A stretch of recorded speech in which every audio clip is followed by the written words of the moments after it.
Funding for Amish cooking from Quilt Country with Marcia Adams was provided by Sauter Woodworking, America's furniture craftsman. And by Marilat Industries, America's cabinet maker, committed to quality and a variety of kitchen and bath cabinetry styles. Hello everyone, and welcome to Amish Cooking. Among the cookbooks on the kitchen shelf in everyone's house is the old tattered cookbook that belonged to your grandmother or mother. Or it might be a recipe file filled with newspaper clips and handwritten recipe cards given to you by friends. They're considered special and are often tagged by the cook's name. I have such a cookbook. It's my mother's, and it's called the Household Searchlight Recipe Book, published by the Household magazine in Topeka, Kansas in 1937. Some of my fondest memories as a child are of my mother consulting this book, and sometimes even writing down recipes in it. I see my favorite recipe for hot water pie crust, molasses cookies, and my Uncle Tom's liniment. I think he drank it. I feel very strongly about old family recipes and the quaint books we find them in. You know, they're clues to our history and our past, and are connected to traditions that are worth saving. In some cases, the recipes are folk cookery, dishes that are 3 generations old. I think our world has become weary from the monotony and perfection of technology, and now is taking great pleasure in the rustic and the natural. And that's all connected to our affection for such things as primitive antiques, Amish quilts, and these old recipes. There is a recipe for potato salad in here that I really do like. But instead today, I want to show you how to make baked German potato salad. It's one of those recipes that was handed down from generation to generation by word of mouth. Here in this skillet, we've sauteed 1 cup of raw bacon. And after that's done, there should be about 1/4 cup of fat left in the skillet.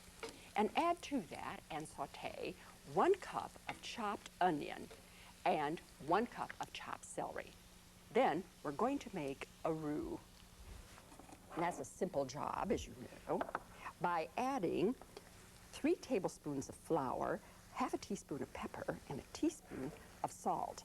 And saute that for about 2 minutes. You want the flour to cook up and not be pasty and taste like flour. This is a common carry-in dish in the Midwest, and the Amish and Mennonites too serve it often. It is a potato salad without mayonnaise and be kept for a long time without refrigeration. Because frequently the Amish don't have gas-operated refrigerators, they need these kind of dishes in their repertoire. See if we can add the rest of the sauce ingredients now. Add 1½ cups of water and 2/3 cup of cider vinegar. I'm going to turn this up to high. 2/3 cup of granulated sugar. You see already we're developing one of those typical sweet and sour sauces. 2 teaspoons of celery seed. Yummy. And 1/3 cup of minced parsley. Now, let that cook just a minute or two, just until it thickens. Be sure that you do use cider vinegar. White vinegar would be too sharp, rice vinegar would be too subtle, and of course balsamic vinegar wouldn't work at all. It has nothing to do with Amish Mennonite food, and don't use it at all in any of these dishes. You are really going to like this potato salad. When it's finished, it's just a great texture and a great flavor. It's hard to believe that once in the 16th century, people actually believed that potatoes caused leprosy. And in Burgundy, the king ordered them burned. Well, you know what happened. The bonfires just whetted the appetites of the peasants. For nothing is more irresistible than the order of roasting potatoes. They snatched the potatoes from the fire, ate them on the spot, and lived to tell the tale. And that was the end of the erroneous gossip about potatoes causing leprosy. I like red potatoes for this dish because they're waxy, and they also absorb the sauce a lot better than white Idaho baking potatoes would. This has come together very nicely. You can see that it's just a thickened sauce. Now we're going to pour this over the potatoes. This is about 6 cups of boiled potatoes that have been sliced about 1/8 of an inch thick. Now don't stir these down because that would break up the potato slices. You just sort of want to ease the juice down in. So sort of do like this. And it's so pretty. I could eat this right now without finishing it up in the oven as it's supposed to be.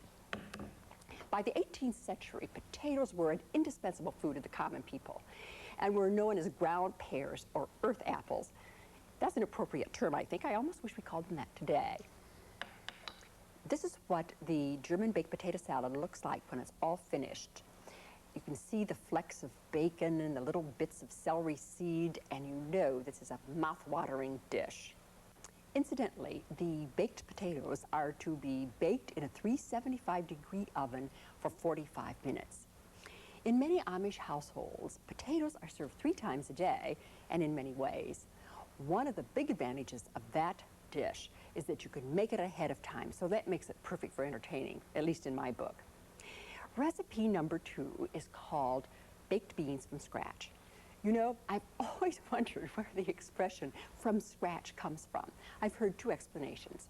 One is that it means the scratch of the match before you start the recipe preparation and you had to start a fire. The second term or explanation means scratch is the devil. However, I can't personally find any connection between the devil and cookery unless it would be times when my souffle doesn't rise properly. So if you have any ideas about this expression from scratch, let me know. The version of baked beans we're going to make today may have originated in Boston, but it appears all over the Midwest at potluck dinners. Our version is just a little bit sweeter than the New England one. It's made with salt pork, which gives the dish an added, smooth, almost unctuous smoothness, like a good French cassoulet. Once you've tried this recipe, you'll never buy canned baked beans again. It does freeze well, so consider making a double recipe. The recipe calls for either pea beans or navy beans, and let me explain the difference. These little white beans here are the pea beans, and the New Englanders would use that kind. Here in the Midwest, we would be more inclined to use the Michigan navy bean, which you can see is larger. Michigan raises more navy beans than any other state in the Union, and of course we're more apt to use our indigenous ingredients. You soak 1 pound of beans overnight in 2 quarts of water. The next day, drain off that water, add 2 quarts of fresh, bring the mixture to a boil, and simmer it for 20 minutes. I want to tell you an easy way to check to see if those beans are pre-cooked enough, because you have to do that in practically every recipe when you're starting with dried beans. You would dip out several beans, and over the sink, you would blow on them. And if they're cooked long enough, the skin would peel back. Blow gently, of course. And if the skin doesn't roll back when you gently blow on them, cook them a few more minutes. Drain them and save the bean juice because it has a lot of flavor in it. You're going to need it later.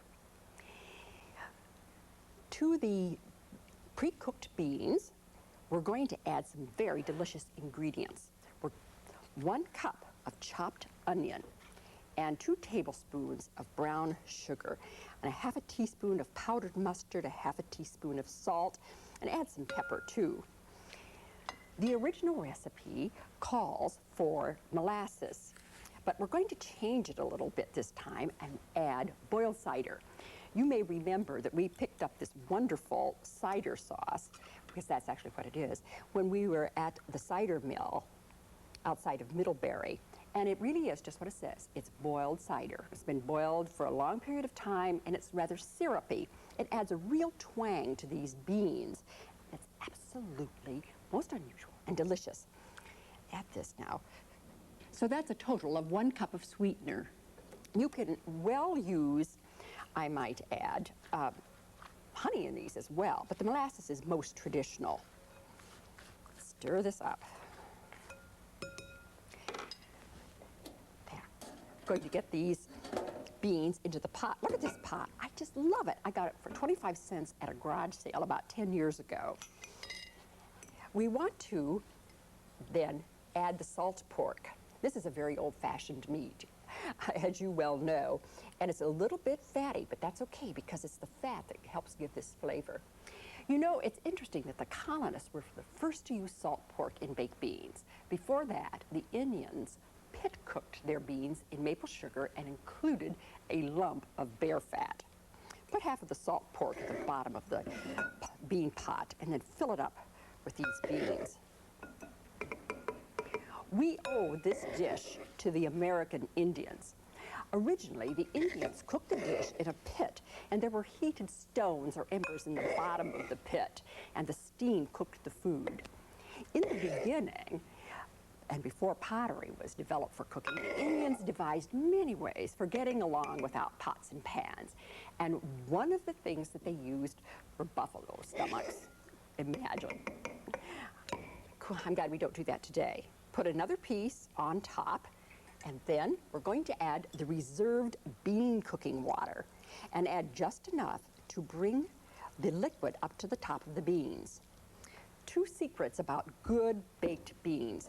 Do not stir this ever, and keep watching the level of the water and keep adding water as needed. Bake these at 300 degrees for 8 hours. You can start them in the morning and have them ready for dinner at night. It is an awfully good buffet dish. Let's add a little parsley. Ooh, the liquid, you can see, that has kept those beans moist, and how dark brown they have become. They're good served warm or at room temperature, and that's one reason why the Amish still make them. They can take these beans to potlucks, barn raisings, and weddings, right along with them in the buggies. You know, I can always tell when I'm in an Amish territory when I see the black buggy pulled behind a trotting horse. And for the Amish, buggies will never go out of style. But we did find out, however, when we visited an Amish buggy maker, that there are some subtle design changes taking place. The Hoosier Buggy Shop outside of Topeka, Indiana, not only makes new buggies, but does restoration work as well for museums, collectors, and cities. If you've ever taken a buggy ride around Central Park or on Mackinac Island, chances are the buggy was made here. The buggies are built in multiple parts, like an assembly line, and then when an order comes in, say on a Tuesday, the buggy can be put together and be ready for the road by Saturday. These spokes are being installed for a special restoration of an antique fire wagon, which will eventually be finished with a metal rim around the wheels. Mr. Hostetler is still making buggies with metal wheels, but will soon be adding rubber wheels to his buggies, since the church in his district has decided that rubber wheels are more practical. Rubber will outlast the steel wheels 10 times over. A buggy lasts for life, says Mr. Hostetler. An Amish boy will get his first buggy, a 2-seater, when he's around 16. And then when he marries, his father will give him another buggy for family use, including a horse and harness. All of Mr. Hostetler's 10 sons work or will work in the buggy shop when they're old enough. Together they make about 1 buggy a week, around 50 a year, plus a lot of restoration work. The buggy body is made of fiberglass, which is very strong and lightweight. It also makes a very warm buggy, and the newer ones do not have heaters because the buggy is so tightly constructed. The adaptation of this 20th century material, fiberglass, has made winter travel for the Amish much more comfortable. In the finishing room, the buggy is completed with 7 coats of paint. The owner will pick the color for the interior, which is a nylon plush type fabric in deep tones. Blue is the favorite color, followed by brown. Burgundy and green are also available. Velcro and snaps add to the buggy's comfort. This is a glove or storage compartment. The workmanship on these buggies is very fine. The Hostettlers are true craftsmen. We talked with Mr. Hostetler about the assortment of exquisitely made buggies we found stored in the back barn. Mr. Hostetler, tell me about this buggy. I can tell it's not an Amish buggy. No, this is not an Amish buggy. Most buggies like this are too fancy for the Amish people. They mostly go for weddings, and the outside people, they use them for weddings and give rides in the towns. So they charge so much to rent them out, or they hire out and do the jobs for them. How much would this buggy cost? About $4,600. Retail. One like this. Yes, this is about a top two-seated Surrey buggy you find. Where did you get the design? We restored several ones like this, very similar to it, and we got the idea to make them because they're very popular. Look at this work here. Yeah, the striping on it, that is all freehand. It is paint. It's not decals. If you look close, it's not 100% perfect because it's freehand, but you don't notice it unless you start looking for it. Very good. So we take a lot of pride in the buggy like this, as far as that's concerned. It's a lot of hard work, and we try to get it in so it's just like a A1.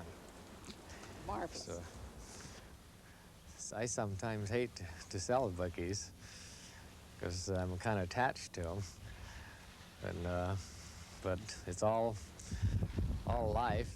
And sometimes I hear from people, and after they have the buggies, and then which they're always happy.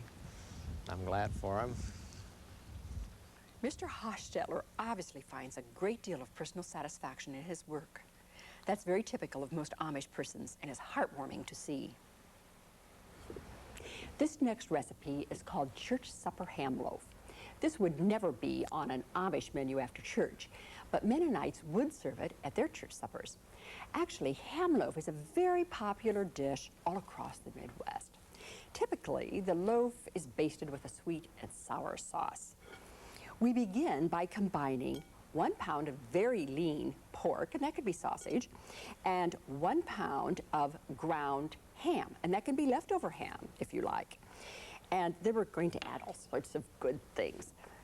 2 cups of very soft bread cubes, not dried ones, soft ones, and 1 cup of sour cream that has been combined with 2 beaten eggs. Added richness, and it's really good to do it that way. 1/3 of a cup of chopped onion, and 2 tablespoons of lemon juice. Is your mouth watering? I hope so. And then these really different spices. 1 teaspoon of curry and ginger, powdered mustard, and 1/2 teaspoon, it says 1/8 in the cookbook, but I'd make it 1/2 teaspoon of nutmeg and paprika. Throw that in. Now we're going to mix that all together very well. Actually, this is going to be one of those dishes where I'll probably get in there with my hands. After all, Providence gave us hands before spoons, and there's no substitute for it. One of the pronounced characteristics of classical Pennsylvania Dutch cookery, and generally speaking, Amish and Mennonite recipes fall into that category, is the interplay of sweet flavors against salty ones, which comes out of a Southern German tradition. And in German-speaking Europe, pork was the most favored meat among the farming classes because hogs were not difficult to raise and didn't require pasture land, which during those years belonged exclusively to the nobility. I think that's mixed enough. Oh, it's too early to wipe off my hands. I still got some playing around to do. I'm occasionally asked, how should I shape a loaf, a meat loaf or a ham loaf like this? Should I pat it clear to the edges, or do I make it an oval, or I'd make it a square? Actually, the loaf should always be smaller than the pan. You want at least 1 inch of airspace around it, and that's because you want the heat of the oven to circulate freely around the outside of the loaf, because that's what gives you that roasted flavor. If you patted this out completely and made it like a casserole would look like. Say it were macaroni and cheese. You'd only have this roast business on top. And you don't want that. You want it roasted all the way around. So you can see I've left a good inch around this loaf. I just have made it oval because the dish is oval. I do want to show you how we make the sauce, because it's very important to the dish to have this brown sauce. On high heat, combine a cup of brown sugar and add a cup of water and a half a cup of cider vinegar and a fourth of a teaspoon of pepper, and stir that together and bring it to a boil and let it cook for about 1 minute. We have some made up already. Pour this over the ham loaf. You can tell this is going to be delicious. Then you bake this for 1 hour at 375 degrees. This makes an absolutely marvelous dish, and it's such a good way to use up leftover ham, as you can see. Isn't this just gorgeous? And we have been able to garnish it with chives, which resemble the clovers on the platter. And Betty Weaver, who is one of our 4 great prep cooks off the set, brought in these dramatic alliums. They're related to the chive family. You can tell that by looking at their blooms. Aren't they perfectly lovely? The next dish is an unorthodox carry-in salad, I should say, but the textures and colors are really good, as you will see, and it's so simple. We start with a can of peas, and I do mean canned, I don't mean frozen, and I don't mean fresh. For this to be right, you have to use the canned peas. And then we add all sorts of good things to it, and don't be scared by the number of ingredients. You have them all in hand. A cup of cheddar cheese cubes, and a cup of peanuts. I told you it was unorthodox. And then these vegetables we're going to add: a third of a cup of celery, a fourth of a cup of onion, and 1/4 cup of sweet pickle cubes, not relish. You know, I want your teeth to come down on those pickle chunks. And then we add a fourth of a cup of green bell pepper, a tablespoon of red bell pepper, a third of a cup of parsley, and then a hard-cooked egg. Aren't these dishes pretty? They're made in Indiana. Oh, we mustn't forget celery seed. I want you to add like a teaspoon of that. Then the dressing is just embarrassingly simple. We start with 4 heaping tablespoons of salad dressing, not mayonnaise. You need the twang of salad dressing, and a teaspoon of lemon juice and a teaspoon of prepared mustard. Use the baseball mustard. And then add this. You know, I think truly that this is a great dish, and you find it on salad bars across the Midwest, but you're especially apt to find it where Amish Mennonite restaurants exist. See, I told you this was going to be pretty, didn't I?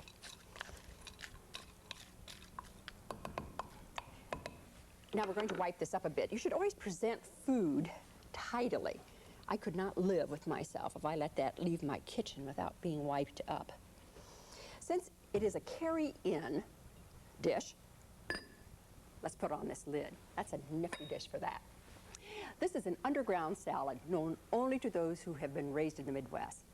And as I mentioned, I've never seen this on the menu anywhere outside of the Midwest, and especially at places like the Four Seasons in New York. It's a dish that came out of the Depression. Let's review what we did today. First of all, we have the tangy, practical, but delicious baked German potato salad, Boston baked beans, which are from scratch, and a transplant from Boston that's been taken into our hearts and kitchens, the church supper ham loaf, an ideal way to use up leftover ham, and pea salad, admittedly a trifle weird, but very good. Now, to transport all this absolutely marvelous food to various carry-in dinners, the Amish would use a basket similar to this. As I was researching the Amish, I found it very interesting to discover that the Amish never practiced basket weaving or basket making as one of their crafts, but they certainly used the image of a basket in many of their quilts, and we have a honey of a one to show you here today. Isn't this gorgeous? It was made by Wilma Bontrager. Incidentally, her husband Amos is pictured in the recipe book setting up the checkerboard. Mrs. Bontrager was considered one of the master quilters in the Indiana region, and you can see that this is really a very well-designed quilt with a masterly eye towards composition.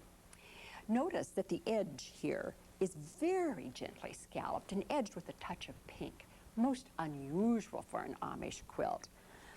This would be beautiful hung on somebody's wall, let me tell you. The stitches are very minute, another sign of a master quilter. And there's a flower design in the pink border, which is just very, very different from the one in the white border. And here there are flowers in the white ground as well. Stitching is tiny. You might not be able to see the stitchery, but please be assured it's marvelous. Mrs. Bontrager made a basket quilt for each of her 4 children. Lucky children, I'd say. So, until the next time, as a goot, eat good.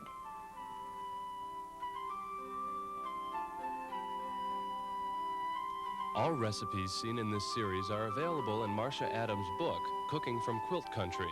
This hardcover contains nearly 200 Amish and Mennonite recipes with color photographs and descriptions of the food and folkways of America's heartland.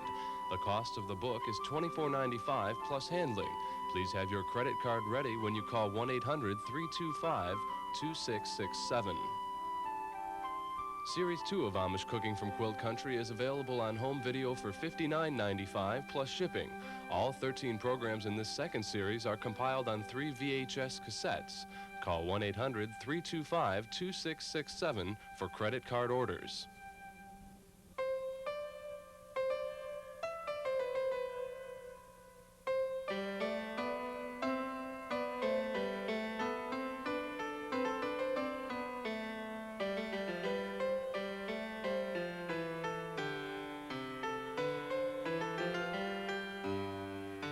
Funding for